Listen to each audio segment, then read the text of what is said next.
पिछले कुछ हफ्ते से मैं और आप परमेश्वर की व्यवस्था यानी मूसा की व्यवस्था को समझने का प्रयास कर रहे थे कि क्यों और कैसे परमेश्वर ने इस्राएली राष्ट्र को नियम कानून की पुस्तक उसने उपलब्ध करवाई थी और कैसे इस्राएली लोगों को एक अलग पहचान बनाकर प्रॉमिस लैंड में उनको जीना था। उसके लिए परमेश्वर ने उन्हें अपना वचन उन्हें दिया था। मेनली बाइबल की पहली 5 पुस्तकों को हम व्यवस्था की पुस्तक या मूसा की व्यवस्था के रूप में हम जानते हैं जो परमेश्वर ने दिया। पर आपको एक प्रश्न आता होगा कि मूसा से पहले जो लोग थे और मूसा के बाद भी जो लोग थे उनके साथ परमेश्वर ने किस प्रकार का संबंध बनाया है। मूसा जो व्यक्ति था जिसको सीनै पर्वत पर परमेश्वर ने बाइबल की पहली 5 पुस्तकें दी थी, पर मूसा के पहले भी कई सारे लोग थे जो दुनिया में जी रहे थे। उनके साथ परमेश्वर कैसे अपने रिश्ता को बनाता था, या मूसा के बाद यानी इस्राएली लोगों को छोड़कर भी और भी कई सारे लोग दुनिया में पाए जाते हैं। परमेश्वर ने उनके लिए किस प्रकार के नियम कानून कायदे उनके लिए सेट किए हैं। उन अन्य जातियों के लिए परमेश्वर ने, जो यहूदी नहीं है, जो इस्राएली राष्ट्र के बाहर आते हैं, उनके साथ परमेश्वर कैसे अपने प्रशासन को दुनिया में चलाता है। इसलिए आज का जो विषय है जो मैं आपसे शेयर करना चाह रहा हूं वो ये है कि परमेश्वर दुनिया का प्रशासक है। कई बार लोग इस्राएली लोगों के बारे में पढ़ते हैं तो उनको लगता है कि परमेश्वर ने सिर्फ इस्राएली लोगों को चुना या इस्राएली प्रजा को चुना है, पर दुनिया में और भी कई प्रकार के लोग हैं जो पाए जाते हैं। परमेश्वर उनको कैसे चलाता है, परमेश्वर कैसे उनका प्रशासक है। How God is the administrator of the world. परमेश्वर कैसे दुनिया का प्रशासक है, दुनिया को चलाता है। प्रशासक का मतलब होता है एडमिनिस्ट्रेटर। एडमिनिस्ट्रेटर मतलब आप समझते हैं, हर कंपनी में एक व्यक्ति होता है जिसे एडमिनिस्ट्रेटर कहा जाता है। किसी हॉस्पिटल में आप जाएंगे तो कोई ना कोई वहां एडमिनिस्ट्रेटर होगा जो एडमिनिस्ट्रेशन का डिपार्टमेंट संभालता है। किसी कॉलेज में जाएंगे, किसी इंस्टीट्यूट में आप जाएंगे, किसी स्कूल में जाएंगे, किसी कॉलेज में आप जाएंगे तो कोई ना कोई तो व्यक्ति होगा जो एडमिनिस्ट्रेशन संभालता है। कोई भी देश, कोई भी कॉलेज, कोई भी इंस्टीट्यूट, कोई भी कंपनी बिना कानून के, बिना व्यवस्था के, बिना नियम के नहीं चल सकती, क्योंकि उस नियम के आधार पर ही उसका प्रशासनिक जो व्यवस्था है या प्रशासन का जो कार्य है उसे आगे बढ़ाया जाएगा। जब आप कहते हैं कि परमेश्वर दुनिया का प्रशासक है तो परमेश्वर ने दुनिया के लिए भी कुछ रूल्स और रेगुलेशन सेट किया होगा। जनरली जो लोग होते हैं 2 प्रकार की व्यवस्था यानी कानून की प्रणाली को लोग जानते हैं। एक तो लोग जानते हैं जब पुराना नियम को पढ़ते हैं तो लोगों को लगता है कि मूसा की व्यवस्था परमेश्वर ने इस्राएली प्रजा को दी थी मूसा के द्वारा, इसलिए लोग सोचते हैं कि यह मूसा की व्यवस्था है। जब लोग नए नियम को पढ़ते हैं या जब अन्य जाति के लोग प्रभु को ग्रहण कर लेते हैं तो उसके बाद लोग नए नियम में जो व्यवस्था या जो कानून और जो नियम लिखे गए हैं उसको लोग पढ़ते हैं कि हमारे लिए दिया गया है, इसके सिवाय लोग आगे कुछ नहीं जानते।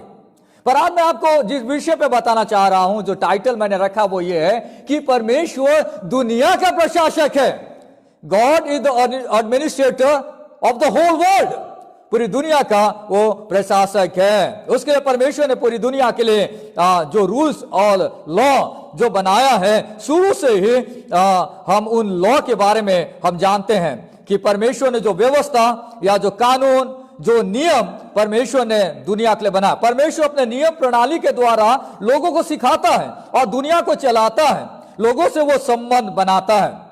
जब आप बाइबल में पढ़ते हैं तो बाइबल में हमें कई प्रकार की नियम प्रणाली का बोध होता है। सिर्फ नए नियम में मसीह की व्यवस्था या मूसा की व्यवस्था नहीं, उसके बावजूद भी कई प्रकार की नियम प्रणाली, system of rules, system of law का हमें बोध होता है। बाइबल हमें जानकारी देता है जिसके द्वारा परमेश्वर दुनिया को चलाता है। आज मैं आपको कुछ उस प्रकार की नियम प्रणाली कैसे परमेश्वर शुरू से दुनिया को चला रहा है वो मैं आपको समझाने का प्रयास करूंगा, जिससे कि आप जाने और समझे कि बाइबल जो बताती है, बाइबल कई प्रकार की नियम प्रणाली को बताती है और समझाती है। इसलिए परमेश्वर के वचन में जब और आप देखते हैं तो ये जो लॉ है, जो रूल है, वो बहुत जरूरी है। किसी भी देश को चलाने के लिए नियम कानून की बहुत जरूरी है। किसी भी कॉलेज को चलाने के लिए, यूनिवर्सिटी को चलाने के लिए, या कोई भी इंस्टीट्यूट को चलाने के लिए, किसी संस्था को चलाने के लिए नियम कानून बहुत जरूरी है। उसके बिना वो संस्था कभी भी आगे बढ़ नहीं पाएगा, कि नियम के बिना वो स्थिर ही नहीं हो सकता। इस पूरी दुनिया को चलाने के लिए वैसा ही परमेश्वर ने नियम की व्यवस्था करी है। ये कानून को बनाया है, जिस कानून से परमेश्वर शुरू से ही उस व्यवस्था को, उस नियम को वो आगे बढ़ा रहा है। इसलिए हम कुछ नियम की प्रणाली को बाइबल से हम देखने का प्रयास करेंगे, और आज की सुबह हम परमेश्वर का धन्यवाद देते हैं उस महान परमेश्वर के लिए।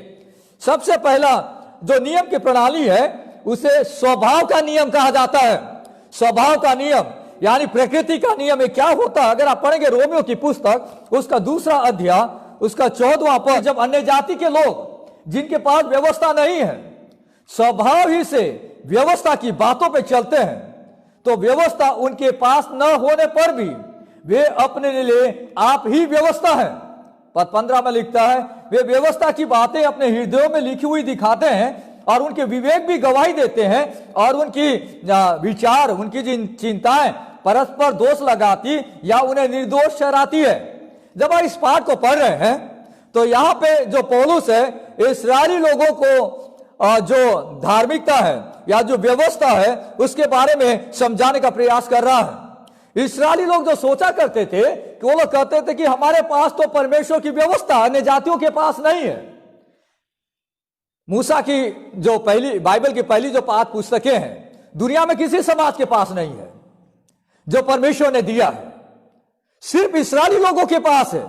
इसे इस्राएली लोग कहा करते थे कि व्यवस्था तो परमेश्वर ने हमें दिया है, हम लोग जो है हमें परमेश्वर ने दिया है, इसलिए हम आशीषित इंसान है। दूसरे लोगों के पास, अन्य जाति के लोगों के पास, और जो दूसरे संस्कृति के लोग हैं उनके पास तो परमेश्वर का वचन नहीं है, हमारे पास है, हमारे पास ऐसा वो कहा रहे। इसलिए यहाँ पे वचन में प्रेरित पौलुस समझा रहा है एक व्यवस्था यानी एक नियम की प्रणाली जो अन्य जातियों के लिए परमेश्वर ने तैयार किया है। प्रभु यीशु को मानने वाले लोग हैं, शुरू से ही उनके लिए परमेश्वर ने एक नियम, एक लॉ, एक कानून बनाया। पर अन्य जातियों के लिए कैसा, इसलिए यहां लिखता है कि अन्य जाति के जो लोग हैं जिनके पास व्यवस्था नहीं है, स्वभाव ही से व्यवस्था की बातों पर चलते हैं। यानी ये जो व्यवस्था है, इस व्यवस्था को, इस नियम को स्वभाव का नियम कहा जाता है, द लॉ ऑफ नेचर। इसका मतलब ये है कि कई अन्य जाति के जो लोग हैं, जो भी लोग हो, प्रभु यीशु को नहीं जानते। वे जो लोग हैं वे प्रभु यीशु को नहीं जानते, पर परमेश्वर ने उनके हृदयों पर, इसे यहां पर लिखा है, परमेश्वर ने व्यवस्था की बातें उनके हृदयों में लिखी है। कोई अन्य जाति का इंसान ये नहीं बोल सकता कि मुझे मालूम नहीं चोरी करना है पाप है या नहीं है, या चोरी करना अच्छा है कि नहीं करना, क्योंकि परमेश्वर ने उनका जो हृदय है, दिल की पट्टियों पे जब इंसान पैदा होता है तभी उसी समय परमेश्वर उनके हृदय की पट्टियों पे इस नियम को लिख देता है। वो इंसान चाहे कोई भी समाज में पैदा हो, गांव में, शहर में पैदा हो, उसे पता चल जाता है कि मर्डर करने से उसे जेल हो सकता है, क्योंकि वो नियम को जान जाता है। कैसे जान जाता है? स्वभाव से जान जाता है। दुनिया में परमेश्वर ने उस प्रकार के नियम बनाए रखे हैं, इसलिए कोई भी इंसान न्याय के दिन जब परमेश्वर न्याय करेगा तो कोई भी अन्य जाति का इंसान या कोई भी ऐसा इंसान जो प्रभु यीशु को नहीं जानता, वो ये नहीं बोल सकता है कि मुझे नियम मालूम नहीं था। परमेश्वर तो पैदा होते ही उसके हृदय की पट्टियों पर ऑलरेडी उस नियम को लिख देता है, और वो जानने लगता है कि ये क्या होता है, वो जानने लगता है कि जस्टिस मतलब क्या होता है। हम लोग कई बार बोलेंगे यार वो व्यक्ति कोर्ट के चक्कर लगा रहा है कई दिनों से, पर उसे न्याय नहीं मिल रहा है। अन्य जाति के लोग भी बोलते हैं, दूसरे धर्म के मानने वाले लोग भी बोलते हैं, और समाज का बताओ कहां से जाना, वो ऐसे जाना कि उसे न्याय नहीं मिल रहा है। किधर से जाना? क्योंकि उसका जो हृदय है, उसकी पट्टियां जो है, उस पट्टियों में परमेश्वर ने नियम को अंदर डाल दिया है, इसलिए वो जान रहा है कि उसे न्याय नहीं मिल रहा है, उसे सही और गलत उसे पता चल जा रहा है। इस तरह परमेश्वर पूरी दुनिया को चला रहा है, इसलिए परमेश्वर प्रशासक है, वो दुनिया को चला रहा है, बाइबल बता रही है। और बाइबल में हम लोग कई बार देखते हैं, जैसे रोमियो की पत्री में अगर आप पढ़ेंगे उसका 1 अध्याय देखिए, उसके 20 पद में लिखा है, क्योंकि उसके अनदेखे गुण अर्थात उसकी सनातन सामर्थ और परमेश्वरत्व जगत की सृष्टि के समय से उसके कामों के द्वारा देखने में आता है। यहां तक कि वे निरुत्तर हैं। देखिए यहां पे बहुत बड़े बड़े शब्द दिए गए हैं और बहुत बड़ी बड़ी बातें यहां लिखी गई है जिसे आम इंसान को समझना बड़ा मुश्किल है। परमेश्वर ने अपने आप को दुनिया में प्रकट किया है। कोई इंसान कभी यह नहीं बोल सकता कि परमेश्वर नहीं है। आज कई सारे लोग दुनिया में नास्तिक होते हैं। नास्तिक का मतलब होता है कि वो परमेश्वर के अस्तित्व पर विश्वास नहीं करता। वो बोलता है कि मैं जो करता हूं, जो मैं देखता हूं, उसी पे विश्वास करता हूं, इसलिए वो परमेश्वर पर विश्वास नहीं करता। पर परमेश्वर ने उसका उपाय किया है। परमेश्वर ने इतने बड़े आकाश को और धरती को बनाया है जिसे कोई इंसान नहीं बना सकता। तो लोग सोचे कि परमेश्वर ने अपने सामर्थ को धरती पर उसने प्रकट किया। यहां पर लिखता है परमेश्वर ने अनदेखे गुण जिसे किसी ने देखा नहीं है, देख नहीं सकता, उस चीजों को परमेश्वर ने दुनिया में प्रकट किया है, अनदेखे गुण। और उसमें लिखता है अनदेखे का गुण क्या है? उसकी सामर्थ। जब आप ऊपर आसमान को देखते हैं तो आपके दिमाग में यह बात सेट हो जानी चाहिए कि आप जो इसने बनाया होगा इतने बड़े आकाश को, वो कितना सामर्थ्य परमेश्वर होगा, कितना वो ताकतवर परमेश्वर होगा जो इतने बड़े आसमान को बनाया। कई बार लोग बोलते हैं कोई बहुत बढ़िया चीज, किसी ने बहुत बड़ी बिल्डिंग बनाई, बोले कि 10 फ्लोर की बिल्डिंग बनाई है या 50 फ्लोर की बिल्डिंग बनाई है, तो हम लोग सोचते हैं कि ये कितना बड़ा इंसान होगा जो इतना बड़ी चीजों को उसने बनाया, कितना ताकतवर इंसान होगा। यहां पे परमेश्वर के वचन में लिखता है कि परमेश्वर ने इस दुनिया को, आकाश व पृथ्वी को बनाकर लोगों के दिमाग में, उनके हृदय की पट्टियों पर यह चीज लिख देता है कि कोई तो परमेश्वर है जिसने इतने बड़े आकाश को बनाया। इसलिए कभी भी कोई इंसान, कोई अन्य जाति का इंसान, कोई दुनिया का इंसान कभी यह नहीं बोल सकता है कि मुझे परमेश्वर को जानने का अवसर नहीं मिला, क्योंकि पूरी दुनिया में परमेश्वर ने ऐसी सृष्टि को बना के रखा जो बार बार लोगों के दिमाग में बात को डालते रहता है कि हृदय की पट्टियों पर परमेश्वर ने लिख दिया है कि बुराई किया है और अच्छाई किया है। और आसमान में और धरती को बनाकर परमेश्वर ने प्रकृति में उन चीजों को बनाकर यह बता दिया है कि परमेश्वर कितना सामर्थ्य परमेश्वर है। परमेश्वर कितना सामर्थ्य परमेश्वर। यहां पर लिखता है परमेश्वर का, देखिए यहां पर शब्द इस्तेमाल किया गया है, उसकी सनातन सामर्थ। सनातन सामर्थ, परमेश्वर की सामर्थ सनातन है और सनातन परमेश्वर की सामर्थ है और परमेश्वर के गुण सनातन है। इसमें लिखता है परमेश्वरत्व यानी डिवाइन नेचर वो सनातन है और जिसके द्वारा परमेश्वर, हम इस बात को जानना बहुत जरूरी है कि जो इसे नेचुरल रेवलेशन कहा जाता है, परमेश्वर ने अपने आप को प्रकृति में प्रकट कर रखा है। पर ये लोगों को न्याय के दिन में जो लोग इस प्रगटीकरण पर विश्वास नहीं करेंगे, परमेश्वर उन्हें दोषी ठहराएगा न्याय के दिन में, क्योंकि उन्होंने परमेश्वर पर विश्वास नहीं किया। पर कोई लोग बोलेंगे कि यहां परमेश्वर है, इतना ही जानना काफी नहीं है, सिर्फ परमेश्वर है जानना भी काफी नहीं है, पर परमेश्वर वो कौन है वो जानना भी जरूरी है जिससे वे उद्धार को पा जाए। इसलिए परमेश्वर ने जो पहला नियम दिया है उसे कहा जाता है स्वभाव का नियम या प्रकृति का नियम। दूसरी एक और बात हम देखेंगे नियम प्रणाली में, दूसरा नंबर 2 वो है अदन का नियम। अदन का नियम यानी अदन की व्यवस्था। ये क्या चीज है? जब आप बाइबल में पढ़ते हैं तो पहले इंसान, परमेश्वर ने आदम को बनाया और हवा को बनाया और परमेश्वर ने उनके लिए कुछ नियम ठहराए थे। नियम ठहराए थे, कुछ लॉ परमेश्वर ने उनके रखा था। नियम का मतलब होता है कि एक नियम, ये जो लॉ है, एक जो नियम की जो प्रणाली है वो सिखाने के लिए, परमेश्वर की इच्छा को बताने के लिए, लोगों के लिए परमेश्वर ने नियम लोगों को उपलब्ध कराया था।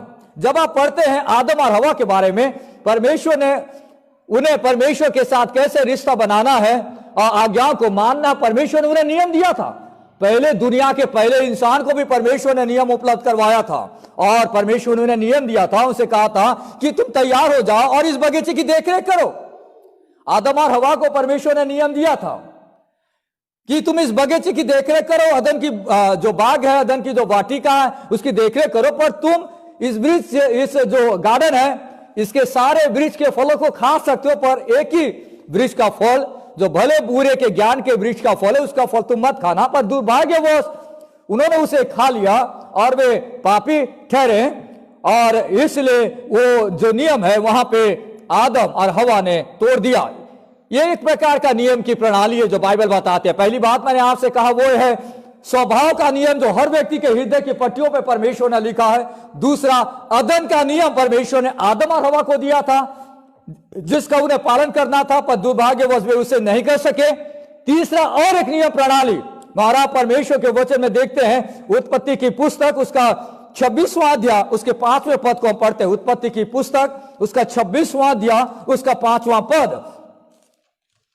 अगर आप यहां पे पढ़ते हैं उत्पत्ति उसका 26वां अध्याय उसके 5वें पद में यहां पे इस प्रकार लिखा है, क्योंकि इब्राहिम ने मेरी मानी, परमेश्वर यहां कह रहा है कि इब्राहिम ने मेरी मानी यानी मेरी आज्ञा को माना, और जो मैंने उसे सौंपा था उसको, और मेरी आज्ञाओं, विधियों और व्यवस्था का उसने पालन किया। यानी जो जो परमेश्वर ने उसे आज्ञाएं दी थी, जो जो विधियां परमेश्वर ने उसे सिखाया था, जो व्यवस्था परमेश्वर ने उसे दी थी, उसका उसने पालन किया।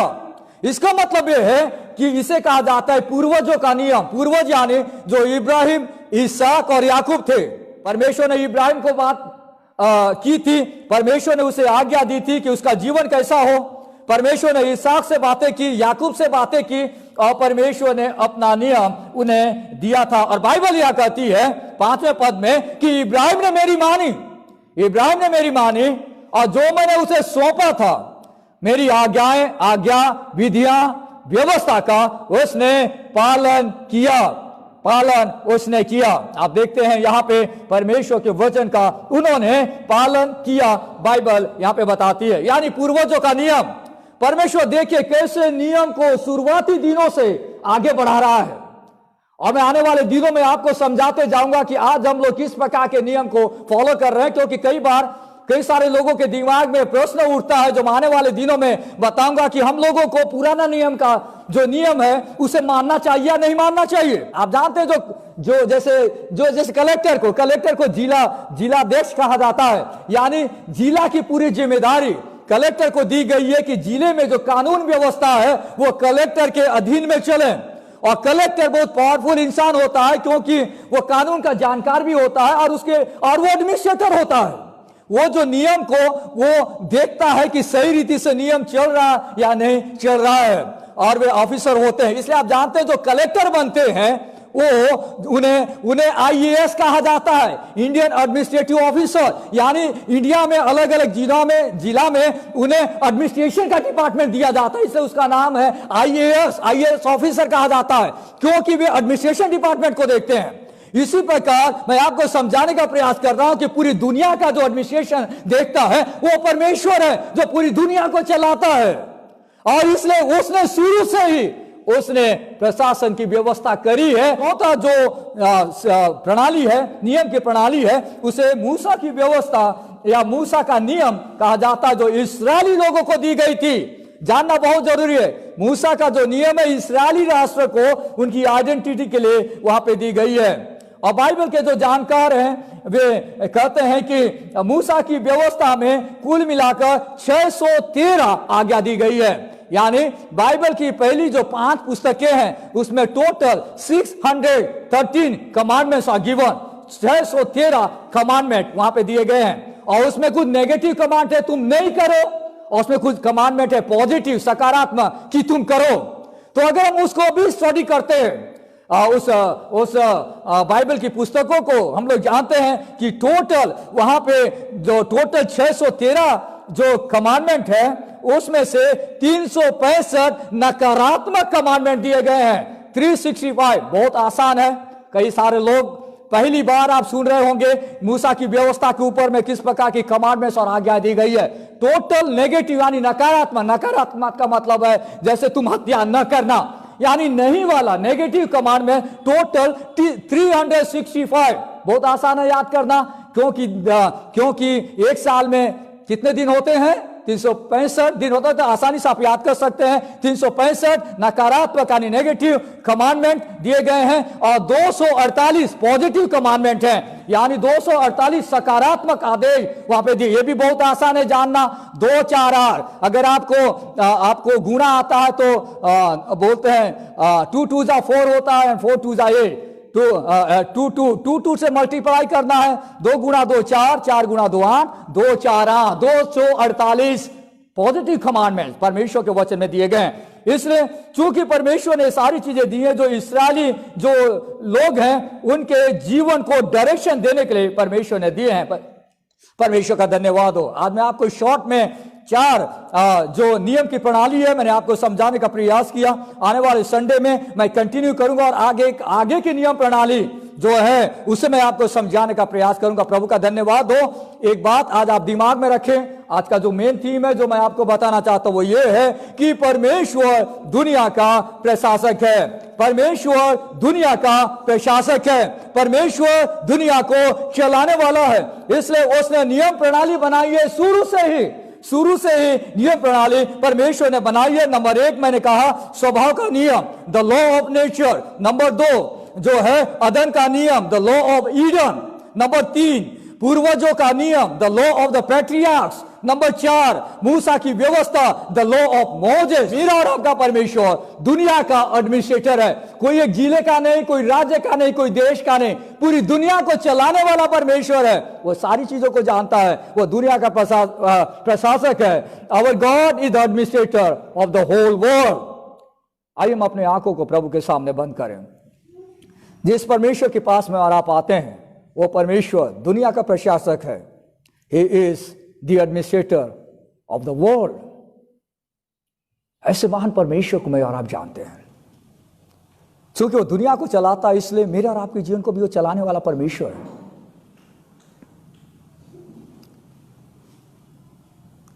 प्यारे जीवित परमेश्वर, हम धन्यवाद देते हैं आज की सुबह जो आपने दिया कि हम आपके चरणों में आए। प्रभु आप पूरी दुनिया के प्रशासक है, एडमिनिस्ट्रेटर है, दुनिया को चलाते हैं। आज हम आपके चरणों में आए खुदावन, हमें इस बात का विश्वास है और हम जानते हैं कि प्रभु आप हर परिस्थितियों को जानते हैं। हर लोगों के लिए प्रभु आपने अपनी व्यवस्था दी है। हम धन्यवाद देते हैं आपके सुंदर वचन के लिए जो आपने हमें दिया है। प्रभु हम धन्यवाद देते हैं आज जितने भी लोग आज हमारे साथ जुड़े हैं और इस वचन को सुनेंगे, और जो चीज़ हम मेहनत कर रहे हैं परमेश्वर वो लोगों के हृदय में बस जाए, समझ सकें, जिससे कि लोगों के पास न्याय के दिन में कोई एक्सक्यूज ना हो कि वे कह सकें कि हमने प्रभु आपके वचन को नहीं जाना। पर आपका वचन हमारी सहायता करें, मदद करें कि प्रभु और भी हम अच्छे तरीके से प्रभु आपको समझ पाएँ और आपके इन गुणों को लोगों तक पहुंचा सकें। प्रभु हम धन्यवाद देते हैं, आप दुनिया के एडमिनिस्ट्रेटर हैं, आप हमारे जीवन को चलाने वाले प्रभु हैं। आदर के साथ प्रार्थना प्रभु यीशु के नाम से मांगते हैं, आमीन।